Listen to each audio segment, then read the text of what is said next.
de las clases, no es que no lo haya preparado ni nada por el estilo, pero me parece que, al menos a mí yo siento que no le estoy entendiendo mucho sentido, y creo que a mí en lo particular me gustaría más que dar la clase, a mí me gustaría más hablar de cómo dar la clase, más que dar la clase, no sé si se entiende. O sea, lo más Porque, teórico, decís, Bianca.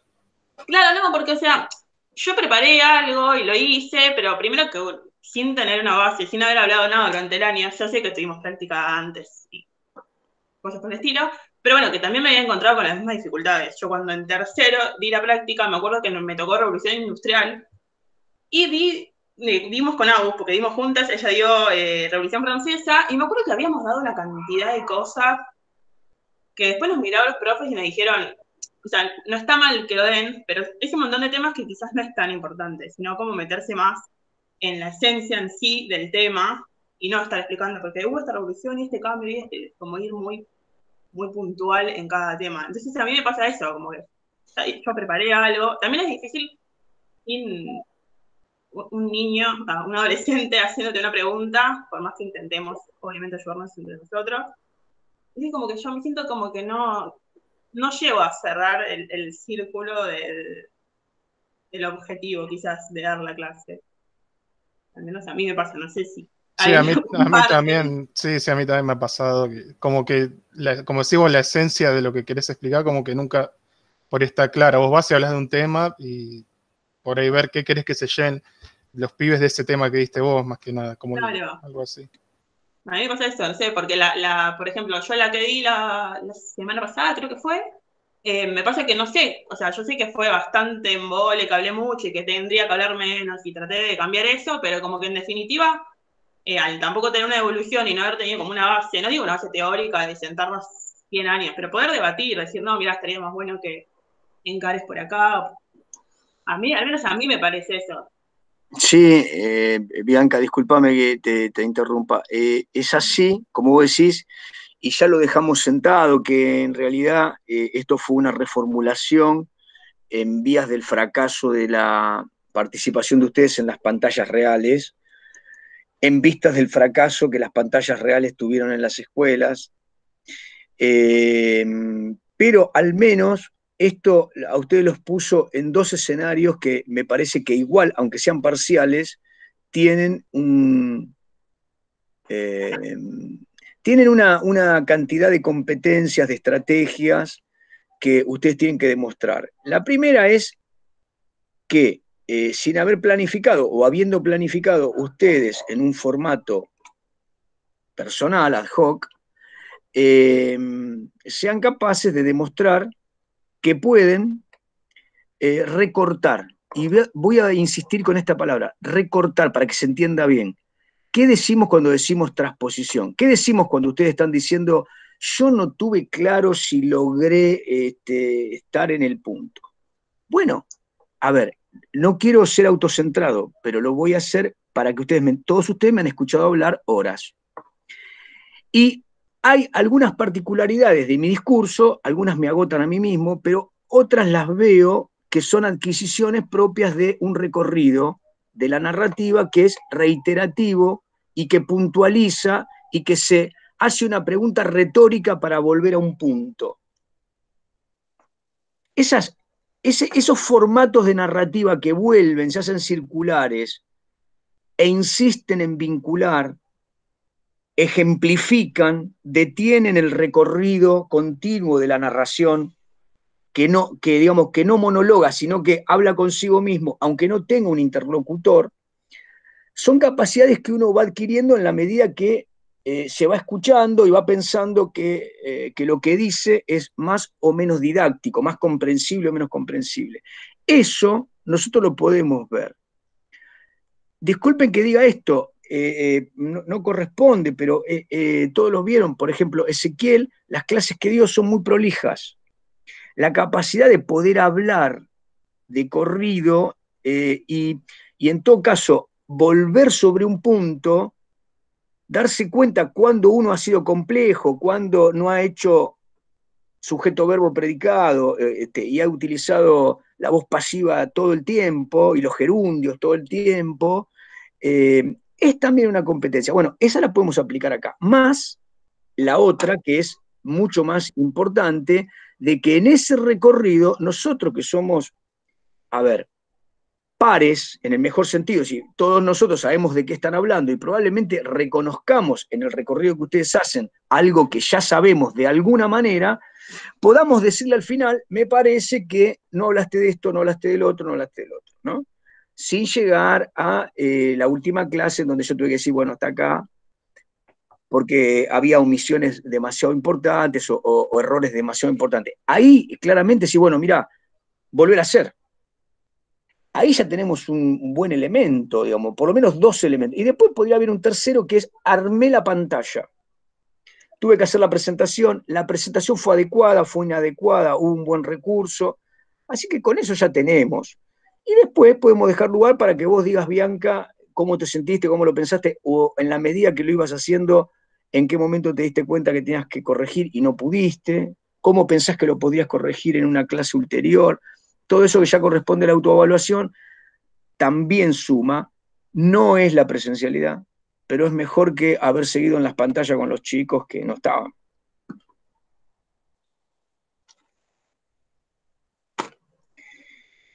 Bueno, ¿a quién le toca? ¿En qué orden empiecen? A mí. Bueno, Bianca, adelante. Tienen que ver primero a compartir la pantalla. Perdón, Juan, ¿tu teléfono está colapsado? Te mandé un mensaje. Después cuando puedas. Sí, está colapsado todo el tiempo. Entonces, me imaginé, por eso te pregunté. Vivo con el teléfono colapsado. Cuando pasan los 999 mensajes sin responder, es como que ya no suena. Si no lo abro, no entran más mensajes. Amplíame, Patri, amplíame.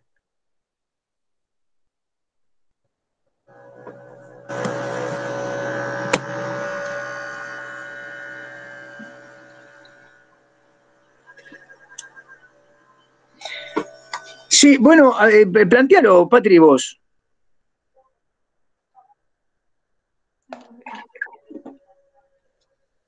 No, le estaba preguntando a Juan si esta situación por la que ustedes están pasando realmente los pone en una situación de que no se sienten cómodos.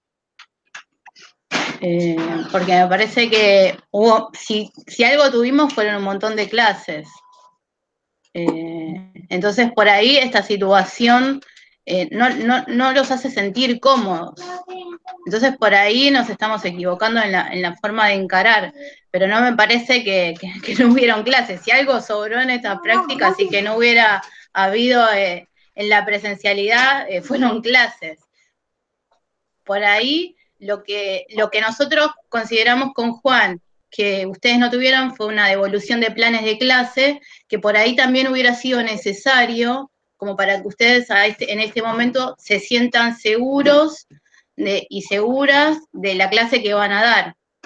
Por ahí, teniendo en cuenta que ustedes ya han tenido prácticas de tercero, estuvieron trabajando con las escuelas de media, por ahí consideramos que era llevarles un trabajo extra a ustedes cuando venimos, como dijo Juan, como recalculando todo el tiempo las prácticas.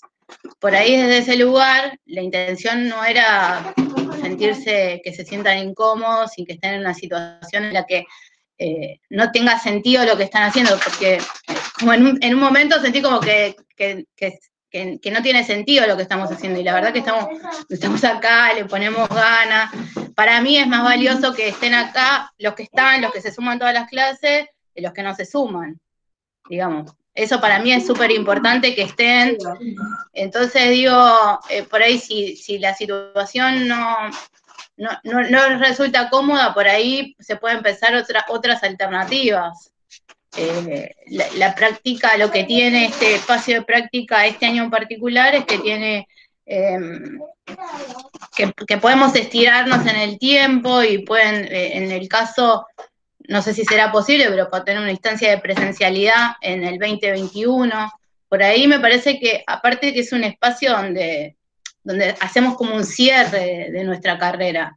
Entonces me parece que no tiene que ser un espacio donde decir, bueno, la verdad que no me siento cómoda, no tiene sentido, o no sé si me explico.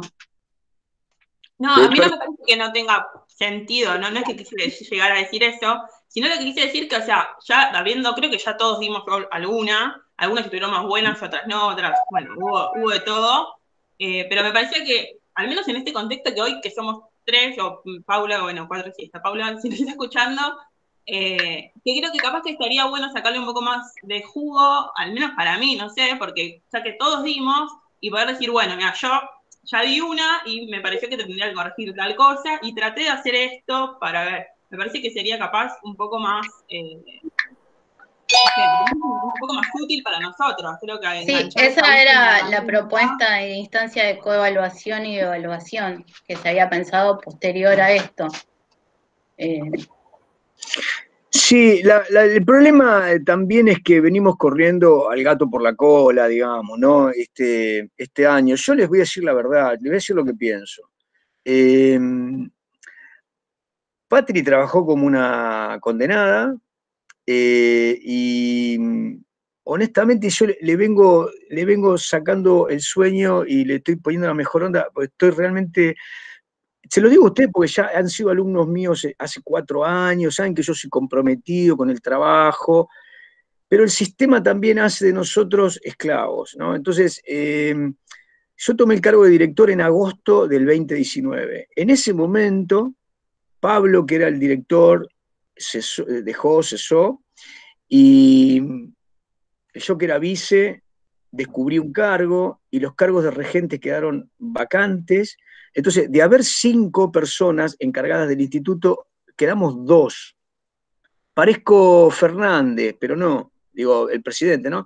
Que tiene todo el derecho a hacer este tipo de descargo de su herencia, pero la verdad es que desde agosto del 2019 estoy con la secretaria, cubriendo el cargo de vice, el cargo de los 2 cargos de regente. La verdad es que esto me ha hecho somatizar, me pasan un montón de cosas.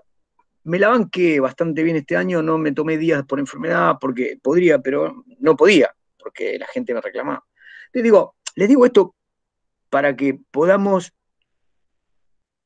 apelar a la resiliencia. Cualquiera de nosotros puede hacer un descargo de qué mal nos fue este año. Perdimos todos. Hay gente que perdió muchísimo. Reconozcamos que esta es una posibilidad mejor que la de otras que habrán sido no hacer ningún tipo de ejercicio.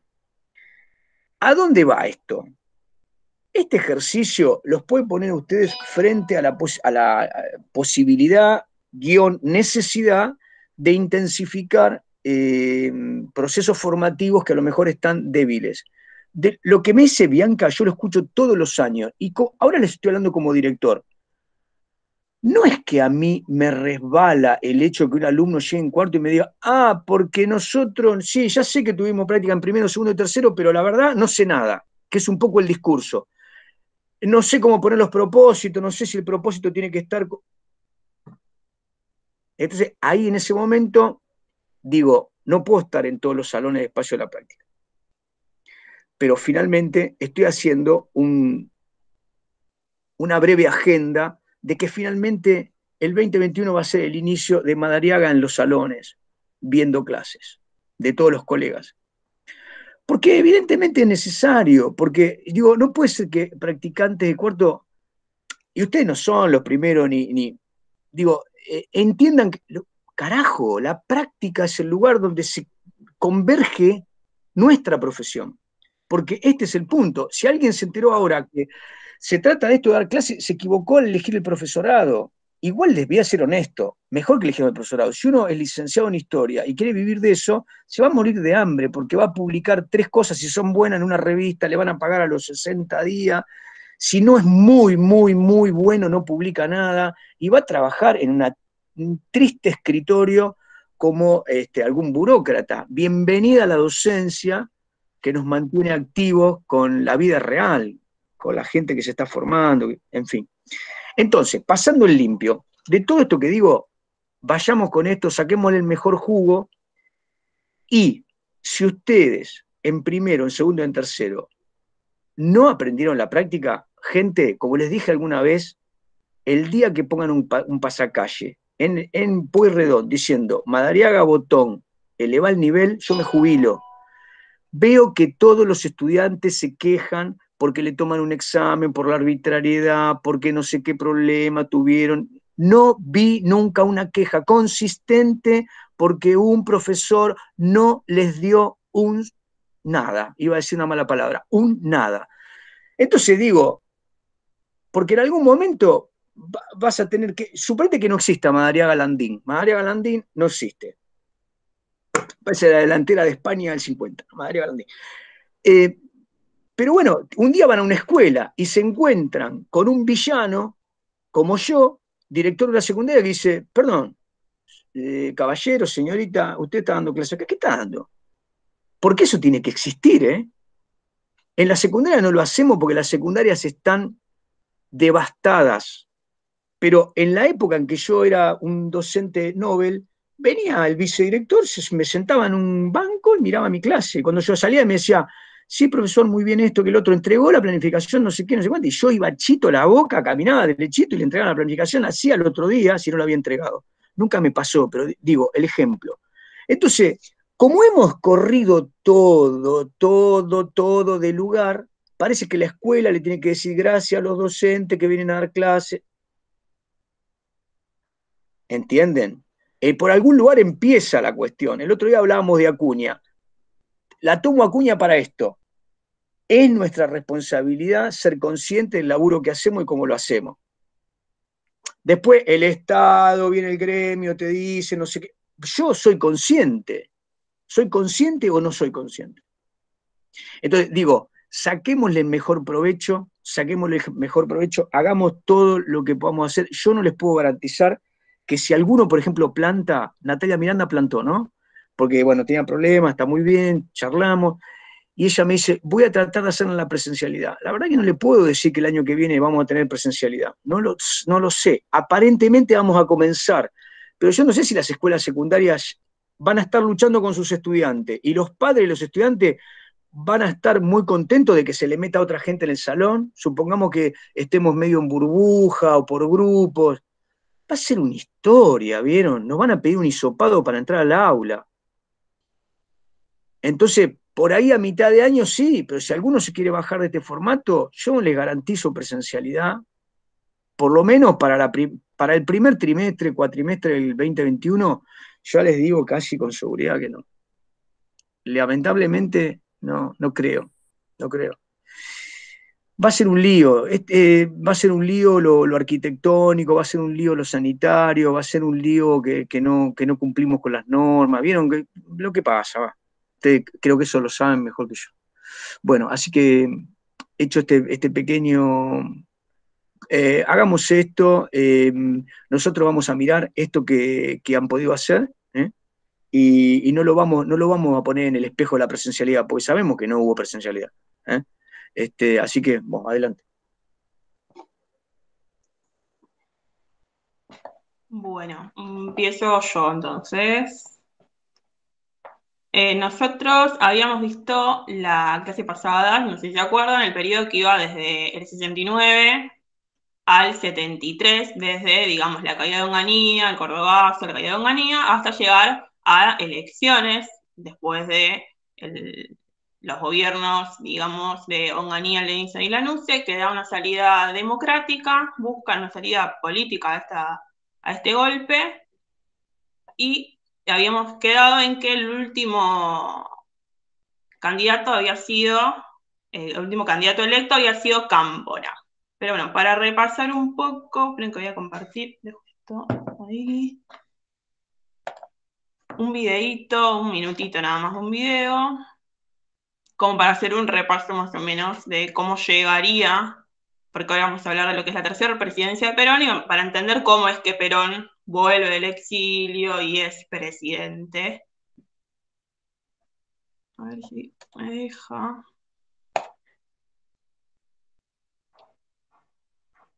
¿Ahí se ve? Sí. Ahí se ve, profe. Buenísimo. Bueno, vamos a ver esto en realidad, Esperen que tengo anotados los tiempos del video, porque así no lo vemos todo. Esto es para hacer un pequeñito repaso de Cámpora a Perón. Hemos salvado para el país la posibilidad de la consulta. Ahora vayamos alegremente a la consulta. Juan Domingo Perón entró al país a apoyar a los candidatos del Frente y del Partido Justicialista, Cámpora, Solano Lis.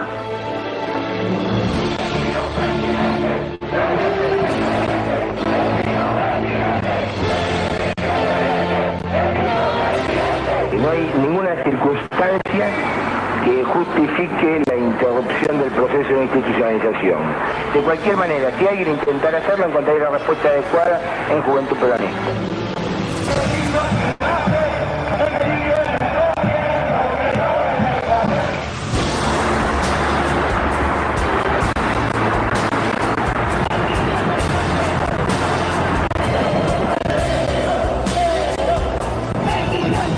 Me parecía que tenía que estar justo a mis compañeros guerrilleros en ese momento de alegría del pueblo.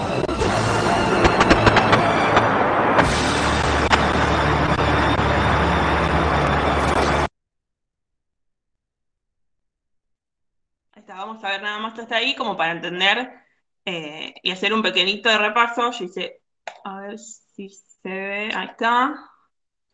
Esta pequeña línea de tiempo como para que nosotros entendamos qué es lo que había pasado. Recién como vimos en el 25 de mayo vimos que empieza la presidencia de Cámpora. No sé si ustedes se acuerdan que cuando la NUCE está buscando esta salida política para el golpe de Estado que se había dado, lo que buscaban era, o sea, no que esté proscripto el peronismo, pero de cierta manera, mediante una ley electoral, habían buscado la forma de que Perón no se presente. No sé si ustedes se acuerdan más o menos por qué era.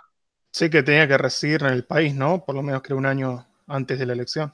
Claro, bueno, y sabemos que Perón estaba en el exilio ya hacía 18 años. Por lo tanto, esta fue, digamos, la forma que los militares lograron, digamos, conseguir que Perón no se presente como candidato, razón por la cual él va a presentar a Cámpora como el candidato. Como vimos recién, asumió el 25 de mayo, era el candidato del Frejuli, y él lo que va a hacer es organizar y permitir el retorno de Perón, que también habíamos visto un poquitito en la clase pasada, había sido el 20 de junio del 73, y se había dado una masacre en Ezeiza. Yo acá puse una de las tapas de un diario, como para que podamos verlo. Y tengo otro pedacito de video, creo que está bueno que lo podamos ver con videos, porque es algo que por suerte, digamos, es bastante actual, y está bueno verlo directamente, digamos, desde los protagonistas y poder verles las caras. Lo que había pasado acá con el retorno de Perón fue que cuando vuelve definitivamente al país, hay una multitud que lo está esperando en Ezeiza, pero hay dos sectores del peronismo. Un sector más tradicional, más ligado a lo que son los sindicatos, y el otro ala que se había formado, que habíamos visto antes, que era como el ala, el brazo armado del peronismo, que puede ser Montonero, la Juventud Peronista, que tenían como otros ideales más revolucionarios quizás, no tan tradicionales como. Entonces acá lo que va a pasar es que cuando Perón está llegando a Argentina, se arma un tiroteo, digamos, se parece una masacre, muere gente. Tenemos otro videíto que les puedo compartir para que entendamos también un poco cómo fue y cómo se vivió ese día ahí, razón por la cual Perón obviamente no aterriza en Ezeiza y se va a Morón. ¿Qué sería este?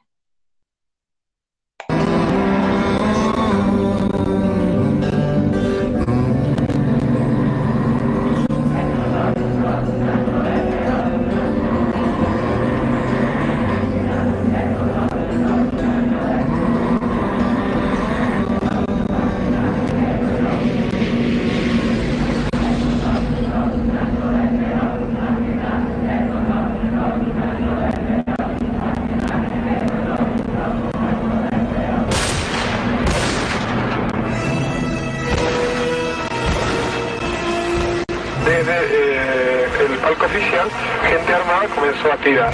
Se sintió unos tiros y tuvimos que, nosotros, toda la gente, se desesperada.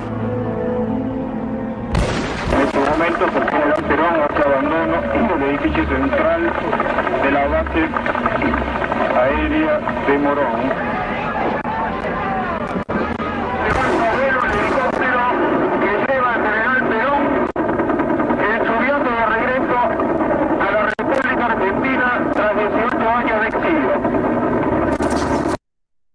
Vamos a frenar acá y volvamos. ¿Le puedo hacer una pregunta, profe? Sí, obvio.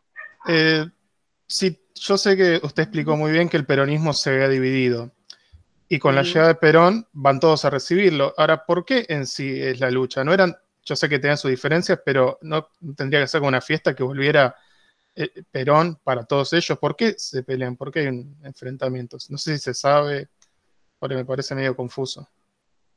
En ese momento, según lo que se decía en realidad, estaban como muy separados porque, digamos, desde que Perón estaba en el exilio, tanto la juventud peronista como los montoneros, que eran ese brazo armado que tenía este movimiento, en cierto punto empezó a tener otros ideales o buscar otro tipo de gobierno, más allá de mantener, porque Perón digamos, desde el exilio siguió apoyando a estos grupos y alentándolos, pero también por una cuestión de que se necesitaba mantener vivo el peronismo en sí. Pero en cierto punto van a empezar a chocar los intereses, tanto de los sindicales, que es la base de apoyo tradicional que tenía el peronismo, con estos grupos armados que tienen otra forma de acción.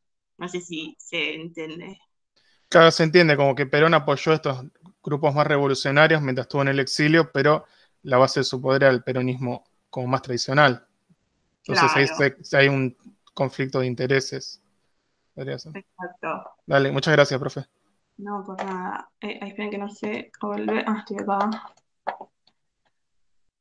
Bueno, después de que se da esta masacre de Ezeiza, que fue el retorno finalmente, digamos, de Perón al país, Cámpora lo que va a decidir es renunciar el 13 de julio del año 73. Él estuvo nada más que 49 días en el gobierno, tomando la decisión de que ahora que Perón había podido regresar, la gente podría, digamos, elegir quién realmente quería que esté, digamos, en ese puesto, en ese cargo. Él va a renunciar y va a llamar a elecciones que se van a dar el 23 de septiembre, y donde Perón se va a presentar, acá tenemos como una de las boletas, como candidato a presidente, como vicepresidenta a María Estela Martínez de Perón, más conocida como Isabel. No sé si, bueno, esto también es parte de lo que veníamos hablando, que lo que va a hacer Perón es orientar su gobierno, va a tratar de desarrollar todo lo que es la industria argentina, tratar de tener una industria propia, siempre tratando de ser el Estado un mediador entre los empresarios y los sindicatos. Que esto es lo que se va a dar a conocer como el pacto social, que el pacto social es una propuesta del ministro Helvar, que era el ministro de Economía. Lo que va a hacer es tratar de mediar entre los empresarios y los sindicatos. La búsqueda de esto es tratar de frenar la inflación. No sé si ustedes saben más o menos qué es, entienden o sea, el concepto de inflación. Profe, no escuché la pregunta. Y saben qué es la inflación, o sea, como fenómeno. No, la verdad que no. Claro, lo que estaba pasando en estos casos, para tener inflación, la inflación es cuando los precios, tanto de los servicios como de los productos, empiezan a subir, aumentan, pero los salarios ¿cómo se diría? El acceso que tienen los trabajadores, las personas, a esos bienes, al subir pierde valor. Ellos no pueden adquirir la misma cantidad, pierde valor, digamos, la moneda. No sé si lo pude explicar, ¿lo entendieron? Si no, lo repito. ¿Como que se devalúa? Claro, todo sube. pero no así, por ejemplo, los salarios de los trabajadores, por lo tanto no tienen la misma adquisición social. Adquisición social no, perdón, adquisición de productos y servicios. Ok. Este pacto social lo que va a tratar de hacer es prometerle a los empresarios, o sea, no, le pide a los empresarios que acepten precios máximos a sus productos, y a los sindicalistas le dan un aumento de salarios a los trabajadores con la condición de que durante 2 años no haya más reclamos. Pero en definitiva esto lo que va a hacer es que empiecen a haber, por ejemplo, desabastecimiento de productos, van a empezar a faltar productos, y en cierto punto va a estallar porque va a haber una inflación retardada, por decirlo de alguna manera, porque en cierto momento ya estos precios van a subir de golpe y otra vez nos vamos a encontrar con la misma situación de que el nivel adquisitivo de los trabajadores no alcanza para poder, digamos, seguir viviendo de la manera que estaban en las condiciones. Por lo tanto, va a empezar a haber diferentes conflictos sociales, manifestaciones y un gran descontento social. Acá en este caso, en uno de los, volviendo también un poco a lo que fue la masacre de Ezeiza y este conflicto entre las diferentes facciones que hay dentro del peronismo, nosotros nos podemos encontrar, que también tengo un videito para que veamos, antes de que Perón asuma como presidente, ya habiendo ganado las elecciones, se da el asesinato de un dirigente sindical por mano de los montoneros, que es de Rucci, que provocó también que finalmente Perón decida romper su relación con estas facciones de izquierda del peronismo. Y en uno de los actos él va a demostrar, los va a tratar de una manera, los va, no sé si insultar, pero los echa de lo que es el acto, y ahí es cuando finalmente rompe su relación. Voy a mostrarles un video, esperen que me fijo, creo que es este. Acá en el video lo que vamos a ver, se va a demostrar en cierto momento cómo él dice que en realidad la base de su apoyo desde hace 20 años venía siendo por parte de estos peronistas tradicionales, sindicalistas, y que no se va a dejar llevar por la acción violenta que están teniendo los partidos de izquierda. Ahí le... Los 80.000 compañeros de la calle. Muy bien, señores. El que esté con esos intereses se saca la camiseta peronista y se va. Por perder un voto no vamos a ponernos tristes. Pero aquí debe haber una disciplina. Si se pierde esa disciplina, estamos perdidos todos. Pese a estos estúpidos que gritan, ya han visto caer a sus dirigentes asesinados sin que haya todavía sonado el escarmiento.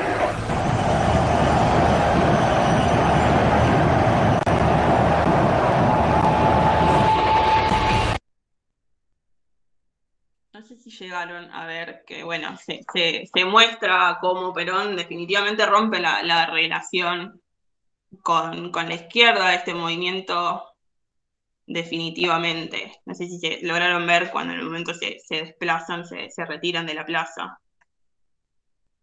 Se dan a entender como que hicieron atentados y asesinaron a algunos dirigentes, ¿no? Creo del peronismo tradicional o algo así, creo que se escuchó. Claro, había sido, por ejemplo, el caso de Rucci, que fue asesinado, digamos, por grupo de los montoneros, y ahí definitivamente Perón va a romper con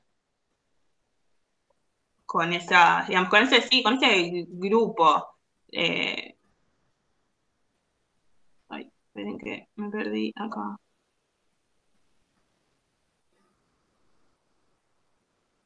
Después de ese acto fue el 1 de mayo del 74, si no me equivoco, dije mal, sí. Y después nosotros nos vamos a encontrar con el fallecimiento de Perón. Perón ya venía enfermo, tenía 77 años, si no me equivoco. iba a fallecer, tenía una falla cardíaca ya creo que de hace varios años, y en este caso, no sé si ustedes, bueno, saben qué es lo que pasa cuando quién asume, digamos, cuando el presidente no está más en el cargo. ¿El vice, profe?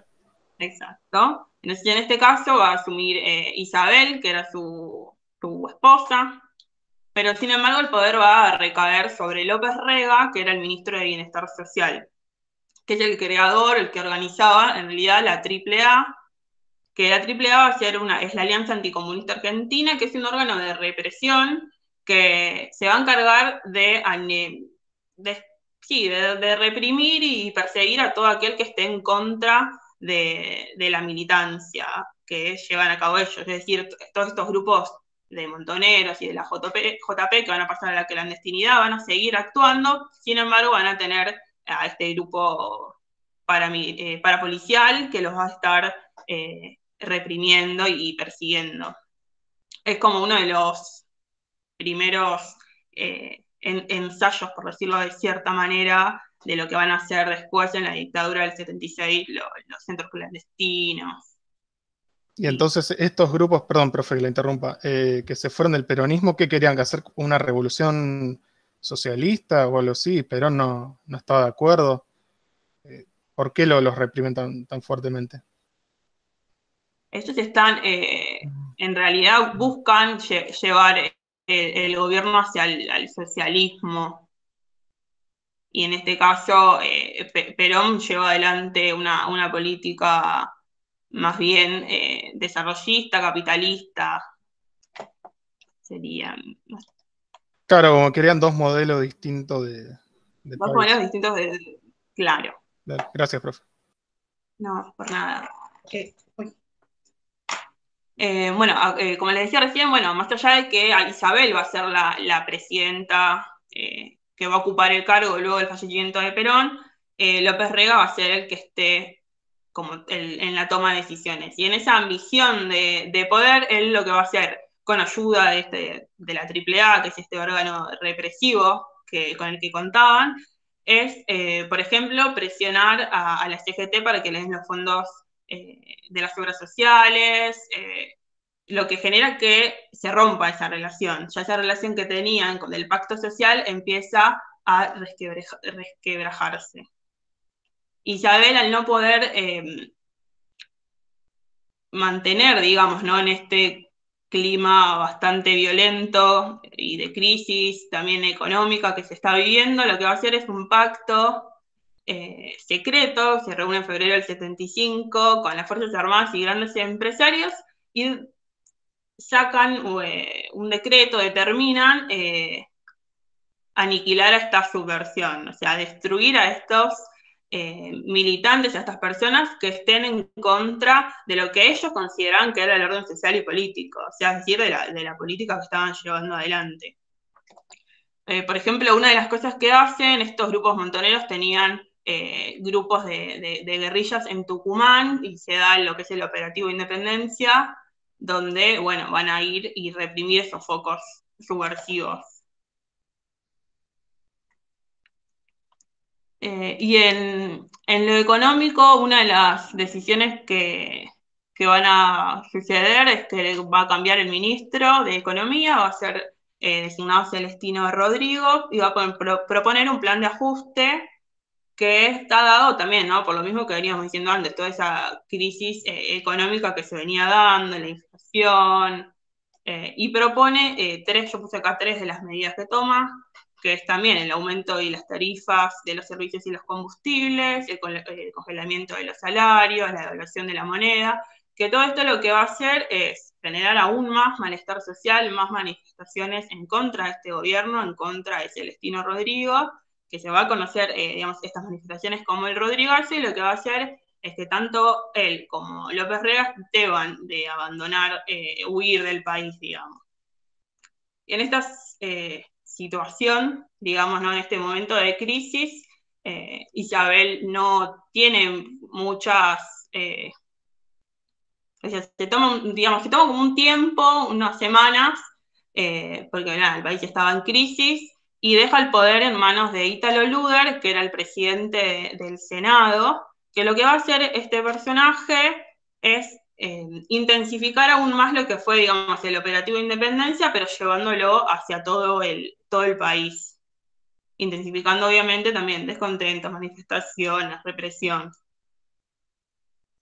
Cuando Isabel definitivamente vuelve, se habían rumoreado que hubo muchos golpes, que iba a haber, digamos, golpes de Estado, que la querían sacar del poder, y ella, sin embargo, afirma que va a seguir estando en el puesto en el que ocupa, y lo que sí va a hacer es proponer elecciones para el año siguiente, va a adelantar las elecciones. Pero sin embargo, el 24 de marzo, todos es de público conocimiento, una junta militar integrada por Videla, Macera y Agosti va a iniciar el proceso de reorganización nacional, destituyendo a la presidencia y dando inicio a un nuevo golpe de Estado. No sé si quieren preguntarme algo. Si no, tengo un último videito para mostrarles, como para tratar de cerrar esta última etapa del golpe. No, por mi parte se entendió todo muy bien, profe. Bueno, lo último que les muestro, a ver.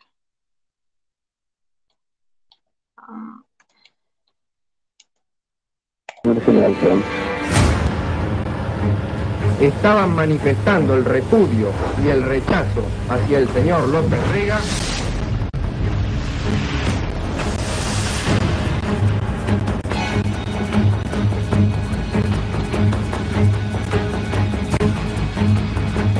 Debo decir, ante versiones políticamente interesadas, que continuaré en el ejercicio del mandato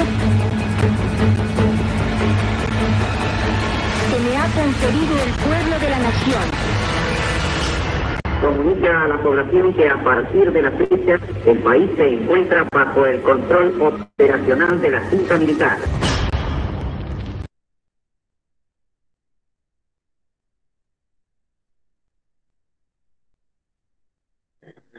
No se te escucha. Ahí está. Ahora sí. No, bueno, eso fue todo. Si no hay preguntas, después, bueno, los próximos temas me parece que le toca a otros compañeros darlo, así que vamos a terminar acá.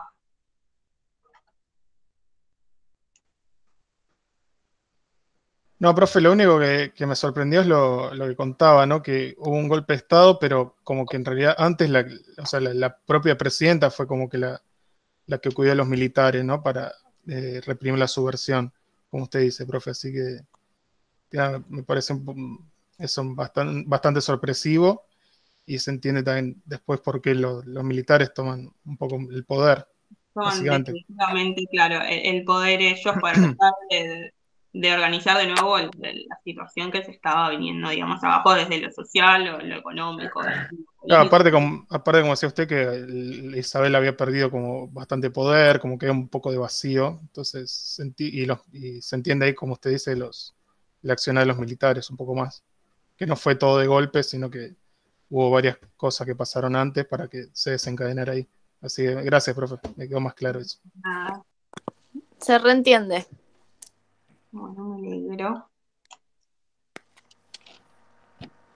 Bueno, muy bien. Vamos a cambiar la lógica porque nos corre el tiempo. Quería, también para que podamos ir recuperando un poco lo que yo voy mandando por el chat. Entonces, voy a separar un poco. Las cosas que yo mando por el chat tienen que ver con, en este caso, particularmente, con que justo yo soy profesor también de Argentina del siglo XX. Y yo les he insistido mucho sobre el punto. ¿Cuál es el nudo de esta clase? Primera cuestión, vamos por la positiva.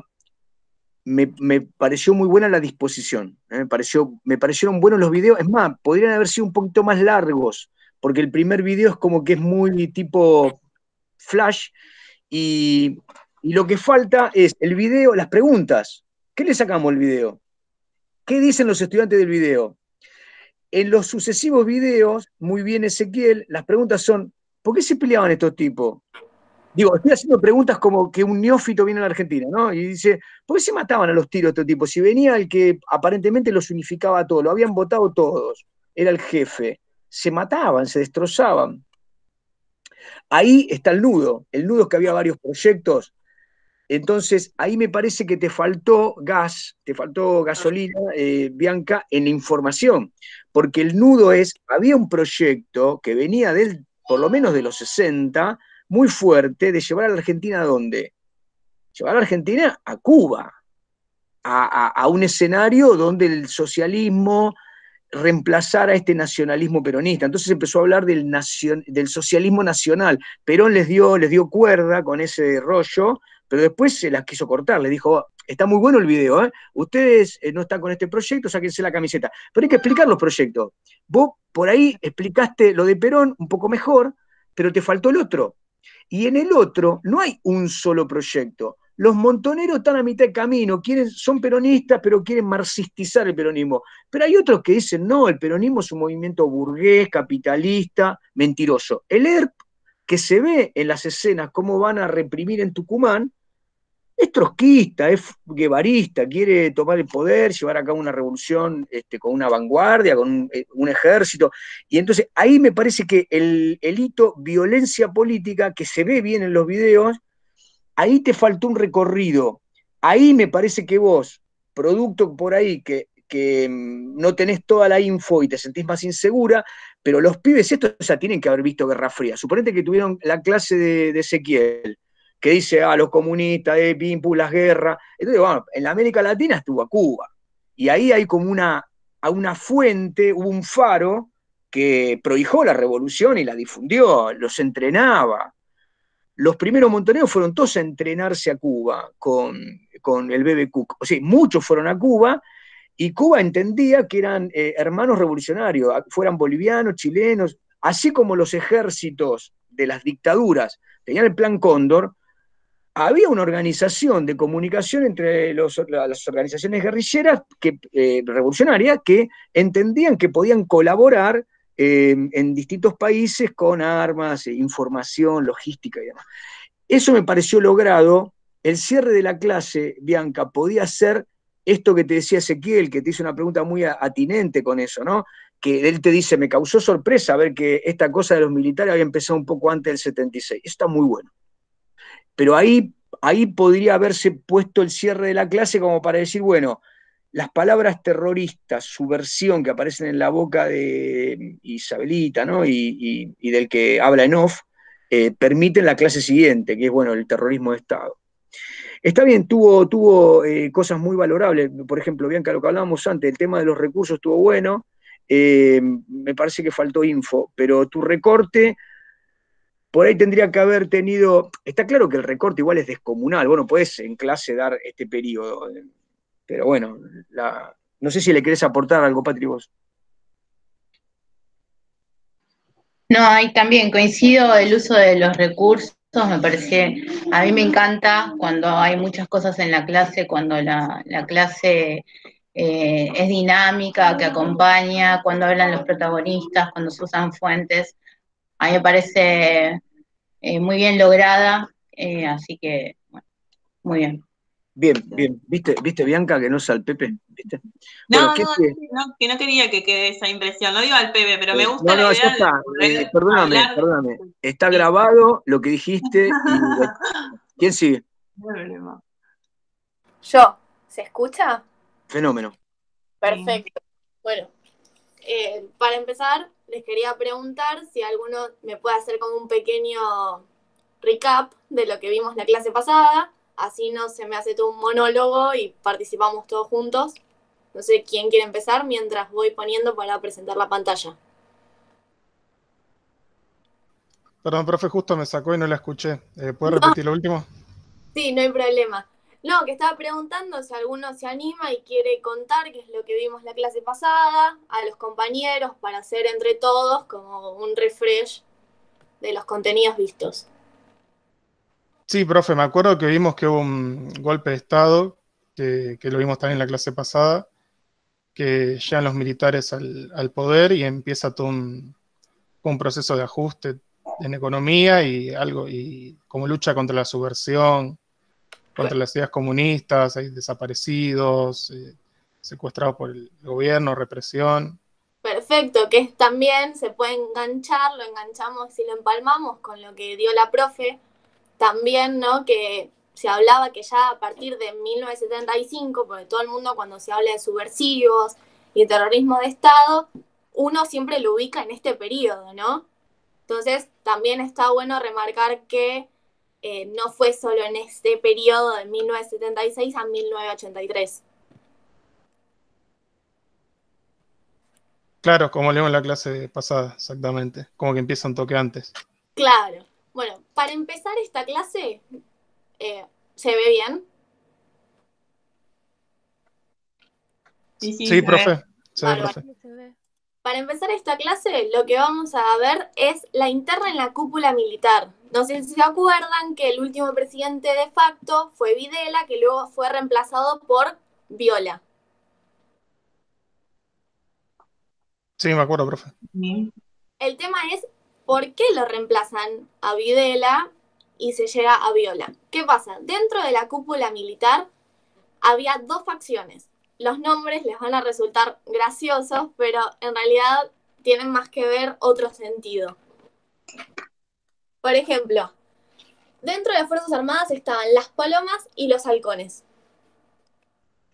Que las palomas evidencian, llámese los blandos, evidencian cierta identificación con el liberalismo. Que en realidad dentro de este periodo sabemos que cuál fue la política económica. Claro, vimos la clase pasada, venía una política de ajuste, de recesión económica. Ahí está. ¿Se ve? Sí, profe. Sí. Bueno, ¿qué pasa?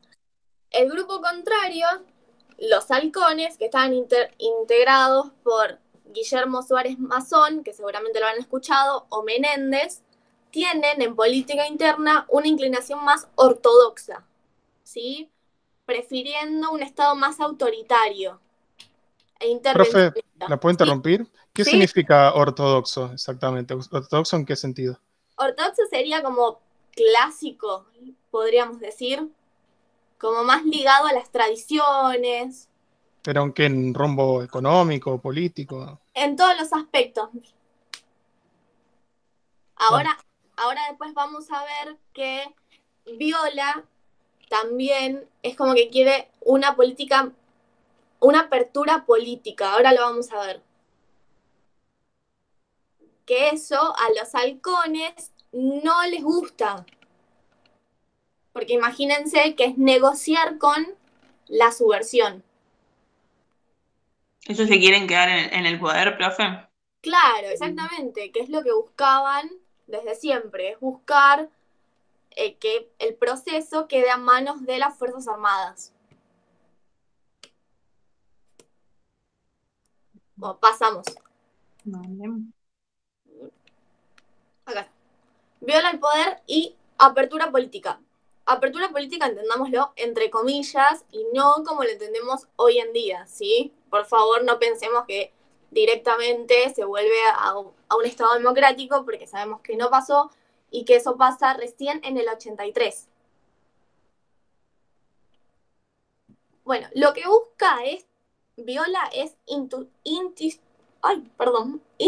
institucionalizar el proceso con la participación de civiles.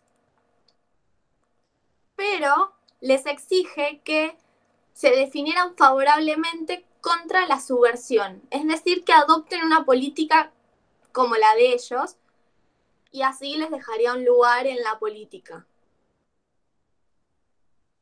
O sea, como que busca apoyo de los militares dentro del grupo de civiles. Exactamente, porque como bien vimos, ya se empezaba a debilitar un poco la figura de la junta militar por todas estas denuncias acerca de las violaciones a los derechos humanos. Acá fue como un lavado de imagen, algo así que están buscando. Exactamente, y después, ahora vamos a ver que hay un último manotazo de ahogado en la Guerra de Malvinas, que todo el mundo conoce, pero vamos a ver el por qué se llama este manotazo a este manotazo ahogado. En julio de 1981 se crea la multipartidaria, integrada por la Unión Cívica Radical, el PJ, el PI, la Democracia Cristiana y el Movimiento de Integración. Siempre me olvido la última palabra, disculpen. Ay, disculpen que me olvidé la última palabra. No pasa nada, profe. No me acuerdo. Sé que era el MID. Creo, no sé si era diversidad. ¿Quiere que lo googlee, profe? Sí, por favor. Así no salgo de la pantalla. Movimiento de Integración y Disidencias.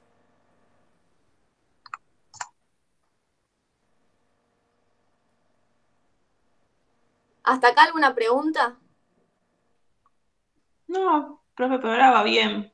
Dice Movimiento, Integración y Desarrollo, pues, ¿ah? Y Desarrollo, gracias. De nada, profe. Bueno, ya que hablamos de todo esto de las internas en la Junta Militar y esta apertura política, ¿ustedes qué creen que generó eso en la Junta Militar? Que un presidente llame a esto, presidente de facto. Y lo que dijo usted antes, profe, que si ya había desacuerdos entre ellos, supongo que volvió a haber otro desacuerdo. Claro, entonces se debilita toda esta figura, mientras que va sumando poder Leopoldo Galtieri. ¿Alguno sabe quién es? No, solo me suena su nombre por la guerra, pero no sé bien quién es, profe. Sí, sé que creo que no sé si fue el presidente en la época de la guerra Malvinas, me parece. Exactamente. El 12 de diciembre del 81, la Junta dispone a Galtieri como presidente, pero este asume la presidencia el 22 de diciembre de 1988 o 1981.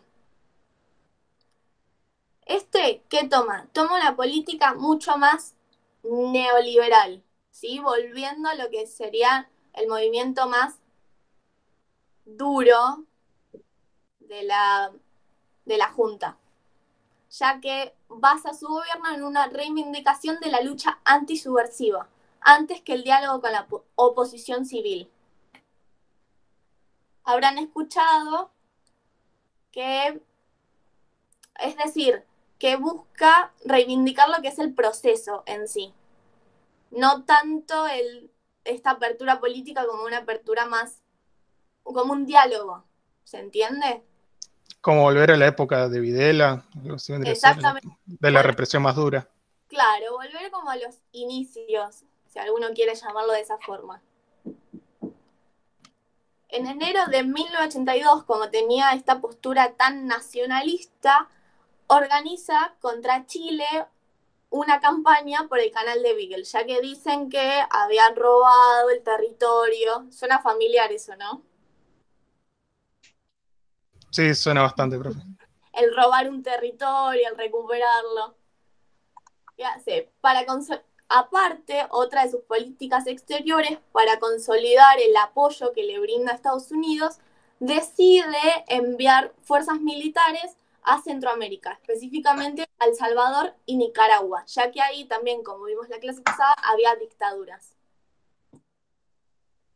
Y ahora vamos a ver, si puedo compartirlo, un video que fue del 30 de marzo de 1982, en el cual la CGT organiza una manifestación llamada PAN, Paz y Trabajo, en la cual termina con una represión por parte del gobierno, como acá vemos en estas tapas de diarios que están a la derecha. A ver si, ahora me dicen si escuchan. Vale.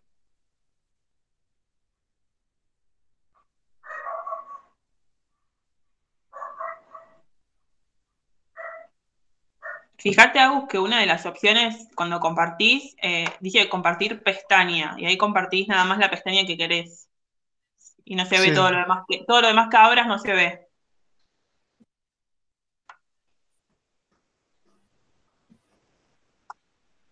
Si no, sacalo y volvelo a poner. Casi, no, del día deja de presentar ahí y Claro. ahí se ve. Eso de YouTube.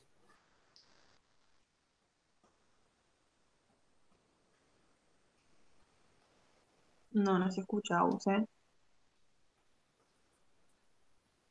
¿No se escucha? No, No, profe.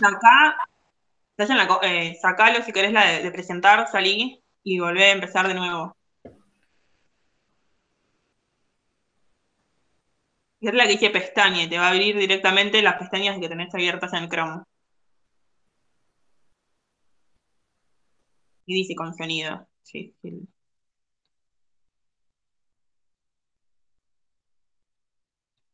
Envían refuerzos militares a Ahí se Rosario, escucha, profe. Córdoba y Sí, Mendoza. ahí se escucha.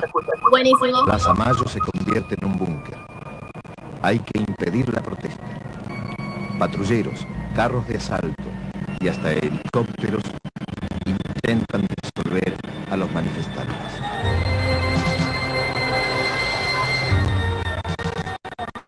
Convertido en campo de batalla, el centro de la capital presencia el fin de un ciclo. El terror ha fracasado. Más de 1 millar de personas son arrestadas. En Mendoza, la marcha es brutalmente reprimida y una bala herirá de muerte a José Benedicto Ortiz, trabajador del cemento.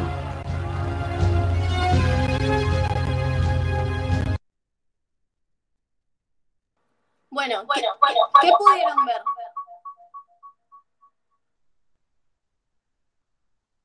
Que hubo una gran manifestación social en la ciudad de Buenos Aires y creo que también entendí en otras partes del país y como que fue también duramente reprimida. Pero una parte me confundió un poco porque dice como que quedó demostrado como que esta represión como fracasó o algo así, eso me confundió un poco. No, O entendí mal, no entendí mal. dijeron que el terror había muerto. ¿Por qué creen ustedes que dicen que el terror había muerto? Que la gente le perdió el miedo y a la Junta y que no tenía miedo del... Manifestarse en las calles. Claro, imagínense, no sé si se acuerdan de la clase pasada que vimos, que también, que en esta época no hubo muchas marchas por parte de los sindicatos ni de la CGT. Entonces, imaginémonos lo que significó el que hayan salido a protestar en esa época. Claro, un desafío a la autoridad de la Junta, lo pone en cuestión. Exactamente, y acá también vemos cómo se empieza a debilitar y cómo la sociedad ya tiene un hartazgo notable frente a estas políticas. ¿No? ¿Es la primera Sí, vez, profe. profe, que salen a manifestarse? Si la memoria no me falla, creo que fue la primera manifestación así masiva.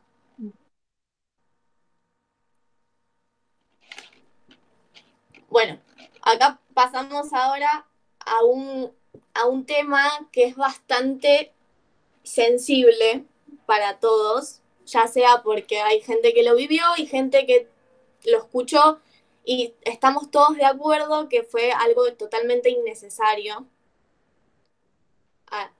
En general, una guerra solamente para una lavada de cara es algo que creo que todos tenemos la misma opinión, ¿no? Totalmente. No sé, Cualquier no guerra sé, es algo innecesario.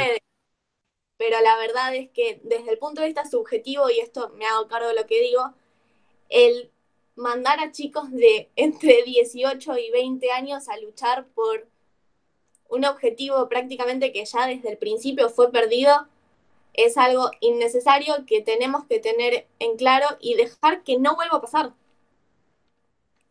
Coincido, profe. Bueno, volviendo a todo esto, tengo 2 videos, ahora los vamos a ver. Lo primero que hay que entender es que, como ya se ven hablando y se ve por todos lados, que la guerra de Malvinas fue esto, como dije antes y como dijimos todos antes, una lavada de cara. ¿Por qué? Porque la popularidad del gobierno estaba en descenso, sumado a todo el descontento económico que vimos y que después vamos a seguir en profundidad, ¿no? Pero ¿qué pasó? La recuperación de Malvinas fue percibida como ese pegamento que iba a unificar a la sociedad, entonces en la misma gente generó como este sentimiento nacionalista que era uno de los ideales de la junta militar. Acá les hice una pequeña cronología, ¿sí? Para que entendamos un poco cómo fue el proceso. El 2 de abril de 1982 se pone en marcha la Operación Rosario, llamada así por la Virgen del Rosario, en el cual se logra el desembarco en Malvinas. El 3 de abril, el Consejo de Seguridad de la ONU exige el cese de hostilidades y el retiro de las fuerzas argentinas. Esto, para la Junta Militar, fue considerado como una derrota inmediata, pero aún así se sigue. El 10 de abril es el famoso discurso de Galtieri. Ahí se los pongo.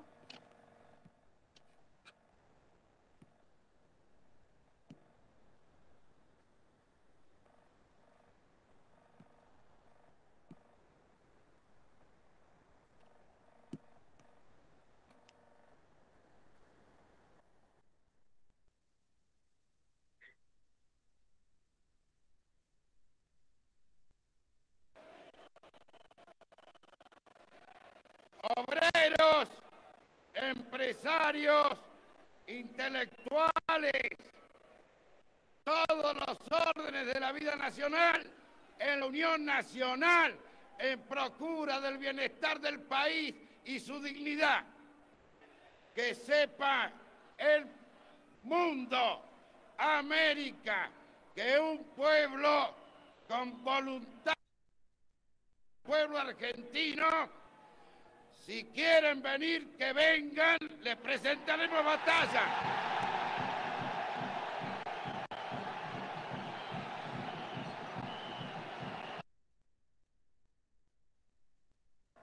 ¿A usted qué le genera este video? Y es raro, profe, usted dijo que la gente estaba como enojada y ahí estaban todos muy contentos de estar ahí. ¿Y por qué creen que pudo haber sido esto? Y usted mencionó, creo, profe, algo antes como algo de nacionalismo, como que se generó una ola de nacionalismo. Claro, es como ese símbolo nacional, ¿no? Se podría decir.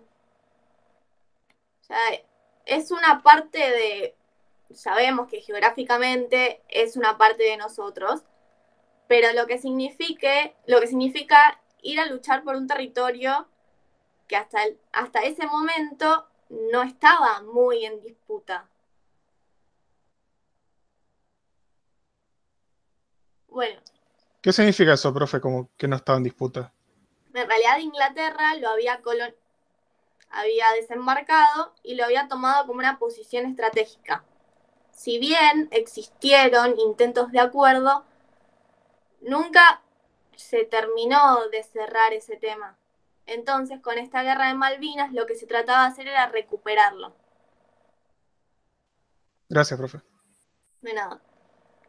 Bueno, el 25 de abril, volviendo a la cronología, el 25 de abril Inglaterra desembarca en las islas Georgia del Sur, que están cerca de Malvinas, para poder después realizar el ataque. El más conocido fue el hundimiento del crucero General Belgrano. El 14 de junio, Menéndez, que había sido designado por Galtieri como gobernador de Malvinas, firma la rendición en Puerto Argentino, o Puerto Stanley, como se conoce hoy en día, ante el mando británico. La guerra deja un saldo de más de 600 muertos y 1.657 heridos. Ahora les voy a compartir, para que veamos en primera persona, dura 4 minutos el video, los testimonios de excombatientes y de familiares de excombatientes para que podamos entender y salir un poco de los textos para que se vea en primera persona lo que fue.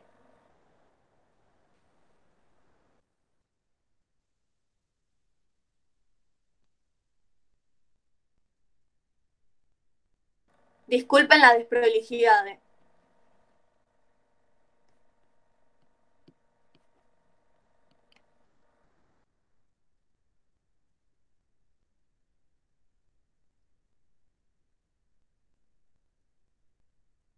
Mártires es Edgardo Esteban. Yo soy Orlando Pascua. Mi nombre es Juana Esther Riquelme.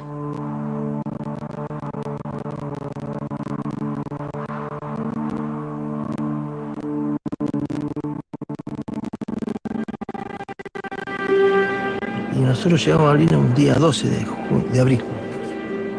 No entendíamos nada tampoco, ¿no? No teníamos 19 años, éramos chicos creo yo todavía. No creíamos que iba a una guerra. Íbamos, pero no a una guerra. Tuvimos una semana en posiciones de campo, cavando, llegando a los cerros y empezando a cavar posiciones. Buen día, ¿cómo es tu nombre? Silva Roberto. ¿De dónde sos? Misiones. Yo tomé conciencia de la guerra el 1 de mayo, que fue el 1 de mayo que empezaron a querer entrar ellos, tiraron esas bombas que eran enormes.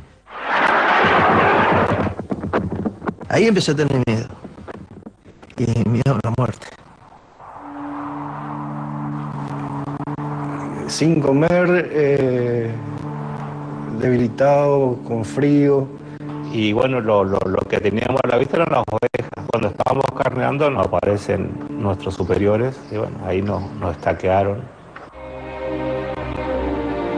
Sargento primero, el jefe de nuestro equipo me encomienda a mí que le avisa a toda la compañía de que había cese el fuego. Lamentablemente algo triste. Llegaron los señores y ahí le dijo que falleció de un infarto en la Malvina. Ahí entendí que nunca más le voy a ver a mi hermano Segundino. Los que quedaron allá son los que posibilitaron que nosotros tengamos una vida, una familia. Le pedí a mi tía que me dejara a 3 cuadras. Y cuando hablé de esa esquina que hacía tanto frío como Malvinas, ya era el 25 de junio, lo que siempre digo que no había nada. Lo que había era un perro ladrando, una luz blanca y mi mamá. Y el día que él se suicida, se va a un bar del centro y en un baño fue.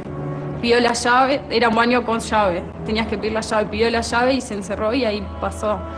Y algo que a mí me impactó es que él fue a comprar el arma con mi hermanito chiquito. Como que eso es doloroso también.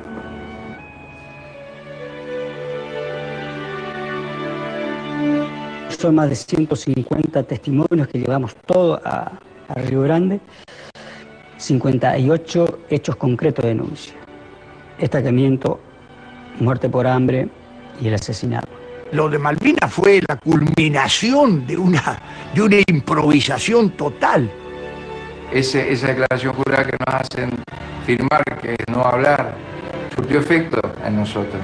Porque nosotros empezamos a hablar de Malvinas prácticamente después de 10 años.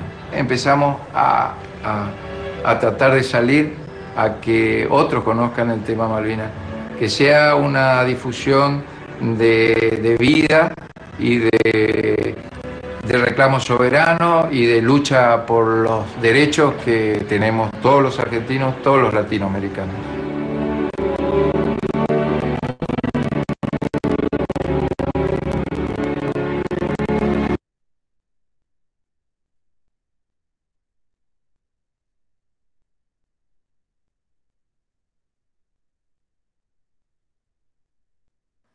Bueno, ahí es bastante crudo, no es algo muy simpático, pero hay que hablarlo. Y ahora les pregunto a ustedes, ¿se acuerdan de haber visto algún tipo de diario que alguien le haya contado de cómo se tomaba esto en la sociedad?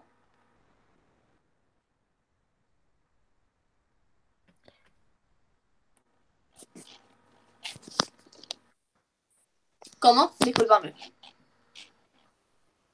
¿Durante la guerra o después? Claro, ¿cómo algunos se acuerdan, si tal vez sus padres, abuelos les contaron cómo veían la guerra desde acá, desde Buenos Aires?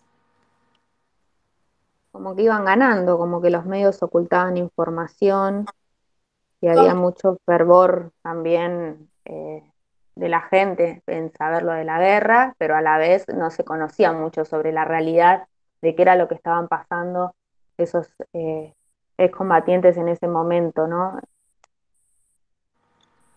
Las Claro, condiciones. y pregunto esto porque un rol muy importante que juegan dentro de la dictadura es el de los medios de comunicación y de cómo la prensa es un aparato de los mismos dictadores para mostrar que estaba todo bien y para garantizar una alineación ideológica y ¿no? Para buscar esta legitimación. Acá, por ejemplo, vemos a la derecha las tapas de gente, que esta, me imagino que la mayoría lo habrá visto, la de estamos ganando. Uno lo ve ahora desde los ojos del 2020 y dice, pero ¿cómo puede ser que se haya permitido esto? Pero hay que situarnos en el contexto y decir, estaban ocultando una verdad que los únicos que sabían eran los que estaban en Malvinas, lamentablemente. ¿Alguno se acuerda algo más de que sus padres, abuelos les haya contado? Mis papás profes eran muy chiquititos, pero decían que a veces se juntaban cosas para mandarles y que a veces no llegaban esas cosas allá. Es que las colectas, los mismos soldados decían que no llegaban o que se los quedaban los altos mandos. O sea, es decir, que prácticamente fue algo totalmente inconcebible el decir que acá en Buenos Aires y en todos puntos del país se estaban juntando donaciones que nunca lleguen. Pero hay que rescatar que Rodolfo Walsh crea la agencia clandestina de noticias, cuyo objetivo principal era informar a los que informan. ¿Qué puede significar eso?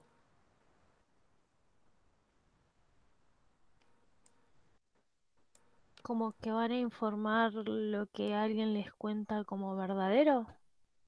Claro, es decir, darles información a los periodistas de qué es lo que estaba pasando, ¿no? Y no solamente lo que mostraban o lo que querían mostrar al ojo público, sino el denunciar la represión, los planes económicos y lo que se vivía en el contexto social que era creado por la dictadura y mostrar estas contradicciones que hablábamos, ¿no?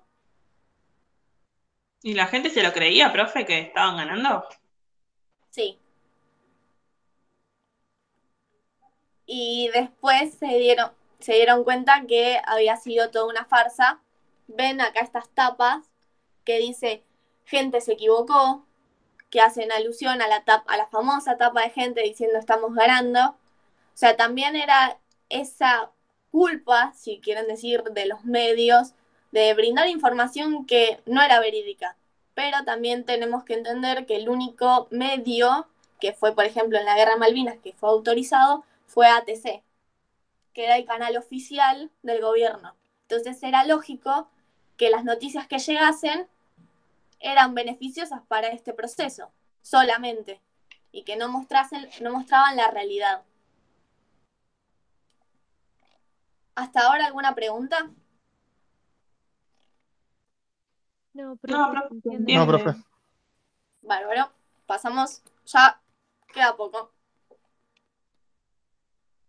Caída de Galtieri y la presidencia de Vignone. ¿Qué pasa? Frente a esta derrota en Malvinas, más la crisis política, provoca que Leopoldo Galtieri renuncie. En el medio se nombra a Alfredo Saint-Jean como presidente interino hasta julio.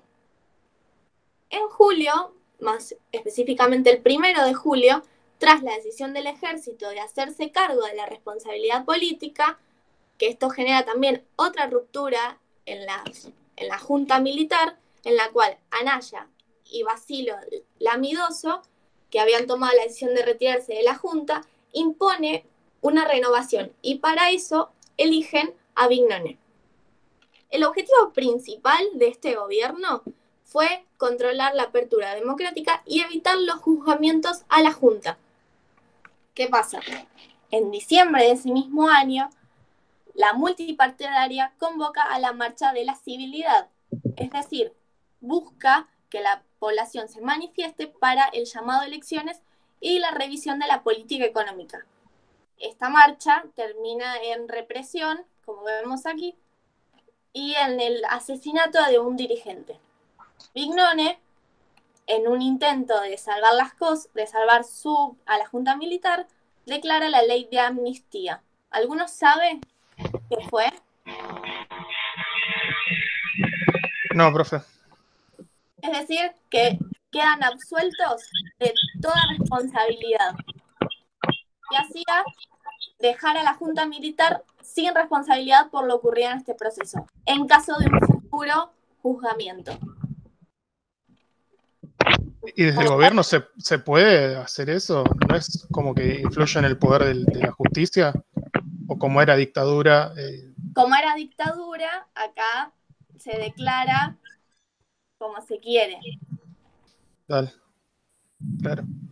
El 30 de octubre de 1983 se llaman elecciones y sale declarado ganador Raúl Alfonsín, que es como van a ver con otra profe en la clase siguiente. Y aquí llegamos al final del proceso militar. Ahora voy a hablar muy brevemente de las políticas económicas del proceso, que ya lo habíamos visto en la clase pasada, que si sabemos, se tomaron políticas de carácter neoliberal. Por ejemplo, Sigó, que fue el ministro de Viola, hace que el peso pierda un 35% de valor con respecto al dólar por la devaluación. El índice de desocupación estaba en un 5% y el PBI, el Producto Bruto Interno, desciende en un 6%. Alemán, que fue ministro de Galtieri, liberaliza aún más la economía y busca privatizar todas las empresas del Estado, que incluya el subsuelo, la minería y los hidrocarburos. Se congelan los salarios, que hemos visto que fue una medida bastante común a lo largo de este proceso, y en 1982 se estatiza la deuda privada. Es decir, que el Estado se hace cargo de la deuda de los individuos y organismos privados. Bueno, y aquí lo dejo y después lo van a ver con la profe.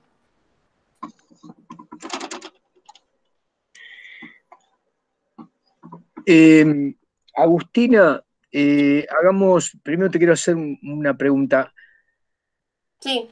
¿Cuáles fueron las líneas vertebradoras de este desarrollo de la dictadura para vos, cuando la pensaste?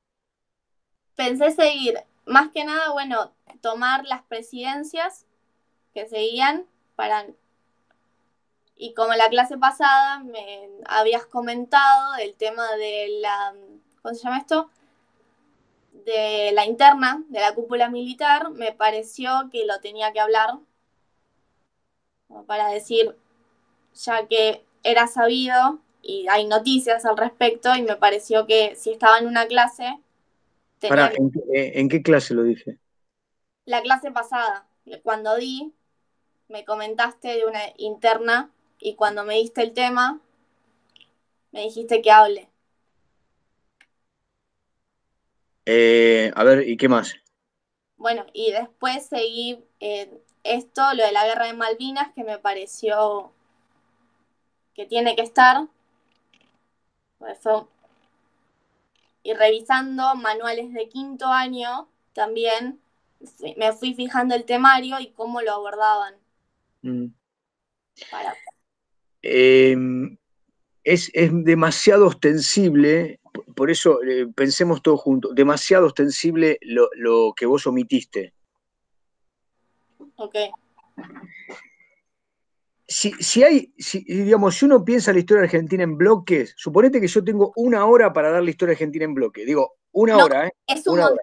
es un montón para dar en una clase. Eso, Montonazo. Justamente no estamos. Pero lo mismo que le pasó a Bianca, lo mismo que le pasó a todos, ¿eh? Bueno, eso está. Lo cuento. Por eso es muy importante la selección. Escúchame. Yo tengo 1 hora para la historia argentina. sí. Digo,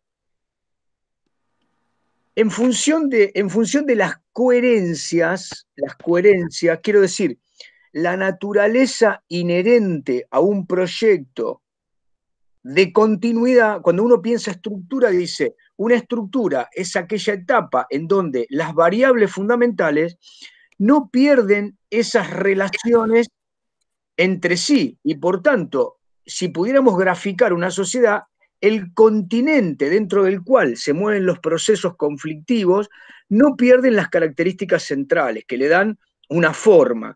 Entonces, pensando esa morfología, yo pienso el programa de Historia Argentina del siglo XX. Digo, bueno, uno puede decir económicamente entre el 80 y el 30, pero puede decir entre el 60 y el 30, o puede decir entre el 80 y el 16. La variante del 16 es política, pero uno dice, lo agroexportador sigue igual. Entonces digo, ¿qué digo? Tengo 5 minutos para hablar, porque tengo 1 hora, 5 minutos para hablar de o 10 minutos. Ese modelo agroexportador, gobernado por una oligarquía, bueno, ya lo sabes. Bueno, voy al 30, al 43, al 43, bueno, me toca el 76-83. La primera pregunta es, ¿esto es una dictadura? ¿Es igual a las demás? ¿Es distinta? ¿Por qué es distinta a las demás? ¿Por qué todavía seguimos aludiendo a la dictadura del 76 al 83 como aquello oscuro que abandonamos y sobre lo cual tenemos que seguir hablando?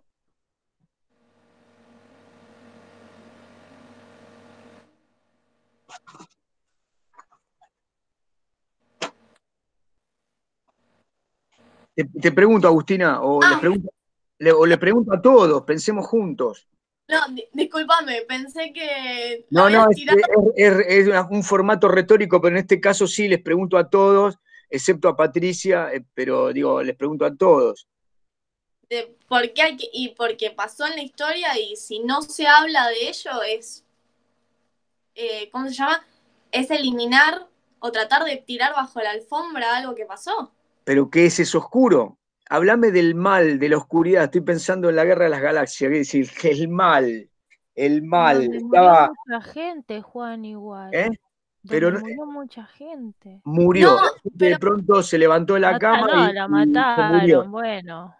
No, Mataron un montón pero de gente. Hubo presos políticos también. No sé si, Juan, será esto a lo que apuntas. Creo que tal vez hablar de malos como si fuese una película tampoco es correcto. Todo el mundo está en desacuerdo con la dictadura. Bueno, no casi todo. Estoy a punto, estoy sintiendo que en la espalda me están creciendo alas. Estoy sintiendo que por acá atrás me están naciendo alas. En cualquier momento me nacen las alas y me voy volando.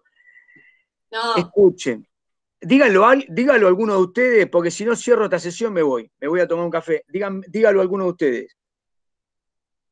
Voy a dar la dictadura del 76 al 83. 2 puntos. ¿Qué es? ¿La categoría cuál es? Genocidio. Genocidio. Bueno, supongan que es mucho ruido genocidio, los pibes me van a ver justo en el título genocidio. Terrorismo de Estado. La clase anterior, Bianca terminó diciendo que venía, ¿no? O sea, no habló de los centros clandestinos, pero estaba claro que Isabelita le decía, vaya a reprimir a los terroristas subversivos.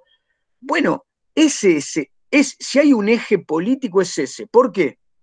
Porque en todo el continuo que va del 83 a hoy, abuela, madre, organismo de derecho, sí, son 30.000, no son 30.000, tumbas, CNN, los nietos robados, hubo un plan de exterminio, no fue un plan, hubo una guerra sucia, no hubo una guerra sucia, esos revolucionarios están en un plano de igualdad con los dictadores, no, por eso es terrorismo de Estado, lo juzgamos, no lo juzgamos, ¿qué es la autoamnistía sin lo otro? Escúchame, lo de Palomas ¿cómo se llama? Y Águilas, ¿cómo dijiste vos? Halcones, profe. Palomas y halcones. Bueno, muy bien. Lo de Paloma y halcones tiene que ver con que en realidad yo siento que a los pibes les dan clase de la dictadura y dice la dictadura. Entonces digo, bueno, corporicemos a los malos, pero corporicemos a los malos si antes dijimos qué vinieron a hacer esos malos. ¿Cuál era la maldad? ¿De qué se trataba la maldad? Entonces, ahí me parece que está muy, muy mal seleccionado, Agus, el eje, porque el eje casi es connatural a la cuestión. Si vos vas a tener un quinto año o un sexto, están militando, escuchan de lo desaparecido, ¿me entendés? Yo te diría, el preso político es como el quinto desván. El uno es, hubo centro clandestino, 320 y pico de centros clandestinos, decenas de miles, grupo de tarea por la calle, la sociedad dentro de las casas, un cagazo enorme como nunca se había visto, nadie se lo esperaba. Gente que disparaba, cientos de miles que se fueron del país. Ese eje, en cualquier selección, si vos tenés 10 minutos, o si tenés 1 minuto para hablar de la dictadura, no podés dejar de decir terrorismo de Estado y violación de los derechos humanos. No podés dejar de decir eso, podés dejar de decir otras cosas. Halcones y palomas, si no decís eso, olvídalo. Las diferencias entre Videla, Viola, Galtieri, Viñone son menores eso sí, ante pero el como plan. en la clase No te escucho, Agus. Claro, que parece que eso lo comentó, profe, la clase pasada. Agustina lo trató un poco el tema de las madres, el tema de terrorismo. Yo estoy mal, díganme, yo creo que recuerdo que lo habló la clase pasada. Sí, Por lo es menos verdad, los Agus conceptos los trató dijo. ese tema. Claro, el tema no quería.